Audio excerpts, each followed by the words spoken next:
जीना इतना आसान नहीं है। शादी में अगर लड़की थोड़ा खुलकर नाच क्या लेते हैं, मोहल्ले की औरतें कहने लग जाती है कि अरे बहन, यह भी पीने लगा क्या। बचपन में मेरे पास बहुत पैसे थे। फिर एक दिन मेरी मम्मी ने कहा, ला, मैं संभाल कर रख लेती हूँ। जिस उम्र में आजकल के लड़कों का दिल टूट रहा है ना, उस उम्र में हमारी पेंसिल की नोक टूटा करती थी।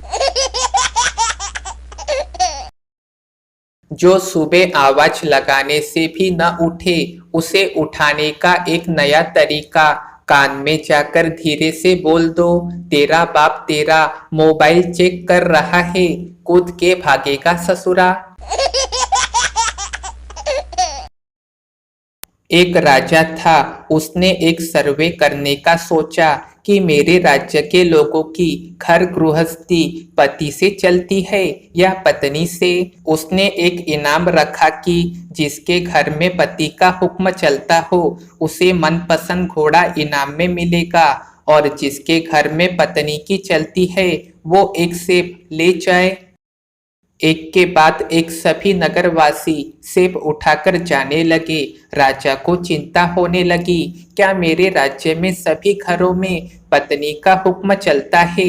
इतने में एक लंबी लंबी मूंछों वाला, मोटा तगड़ा और लाल लाल आंखों वाला हट्टा कट्टा जवान आया और बोला, राजा जी, मेरे घर में मेरा ही हुक्म चलता है, घोड़ा मुझे दे दीजिए। राजा खुश हो गए और कहा, जा अपना मनपसंद घोड़ा ले जाओ। चलो, कोई एक घर तो मिला जहां पर आदमी की चलती है। जवान काला घोड़ा लेकर रवाना हो गया, घर गया और फिर थोड़ी देर में घोड़ा लेकर दरबार में वापस लौट आया। राजा बोला, क्या हुआ जवान, वापस क्यों आ गए। जवान बोला, महाराज, मेरी घरवाली बोल रही है काला रंग अशुभ होता है, सफेद रंग शांति का प्रतीक होता है। आप सफेद रंग वाला घोड़ा लेकर आओ, इसलिए आप मुझे सफेद रंग का घोड़ा दीजिए। राजा बोला, अच्छा, घोड़ा रख और सेब लेकर चलता बन। इसी तरह रात हो गई, दरबार खाली हो गया, लोग सेब लेकर चले गए। आधी रात को महामंत्री ने दरवाजा खटखटाया। राजा, बोलो महामंत्री, कैसे आना हुआ। महामंत्री बोले, महाराज, आपने सेब और घोड़ा इनाम में रखा है, इसकी जगह अगर एक मन अनाज या सोना वगैरह रखा होता तो लोग कुछ दिन खा सकते थे या जेवर बना सकते थे। राजा बोला, मैं भी इनाम में यही रखना चाह रहा था, लेकिन महारानी ने कहा कि सेब और घोड़ा ही ठीक है, इसलिए वही रखा है। महामंत्री, महाराज, आपके लिए सेब काट दो। राजा को हंसी आ गई और पूछा, ये सवाल तुम दरबार में या कल सुबह भी पूछ सकते थे, आप आधी रात को ही क्यों आए।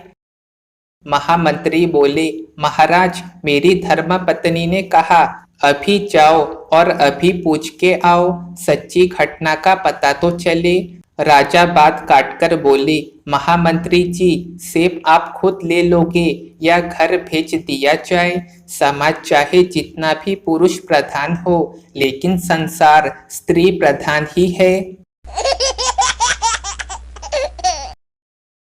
एक सच बात, देश में राजा, समाज में गुरु, परिवार में पिता, घर में स्त्री और जीवन में दोस्त, ये कभी साधारण नहीं होते, क्योंकि निर्माण और प्रलय इन्हीं के हाथों में होता है।